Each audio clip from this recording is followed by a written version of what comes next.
Hello বন্ধুরা, তোমরা কেমন আছো? আজকে আমি হঠাৎ করে আমার ছেলের স্কুলে গেলাম, ওকে ওখান থেকে নিয়ে আসলাম। ওদের আর্জেন্ট ছুটি হয়ে গেল লোডশেডিংয়ের জন্য। তো ন্যাচারালি ওদের 4:30টার পরেই ছুটি হয়। সব সময় আমার বাবাই ওকে আনা নেওয়া করে, আমি খুব রেয়ার যাই আমি। তো আজকে যেতে হলো, তাই ভাবলাম যে মুহূর্তটা একটু তোমাদের সাথে শেয়ার করি।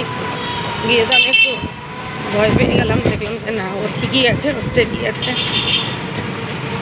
এরকম হঠাৎ আর্জেন্সিতে কারা কারা পড়েছো আমাকে একটু কমেন্টস করে জানিও।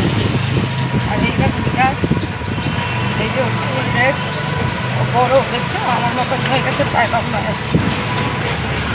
তো বিরাজ ক্যামেরাতে খুব কমই আসে, কিন্তু যেহেতু আজকে ইউনিফর্মে আছে তাই তোমাদেরকে একটু দেখালাম।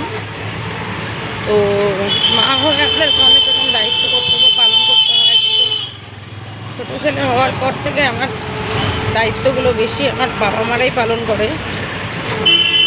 আজকে ওদের স্কুলে গিয়ে আমার ভালোই লাগলো। তো আমার এই ভিডিওটা যদি তোমাদের পেছনে আবার বাস চলে আসে, ভালো লেগে থাকে আমার এই ভিডিওতে, তোমরা লাইক করো, কমেন্ট করো। আর আমার ছেলের জন্য বলছি, প্রে করবে যেন ভালো মানুষ হয়।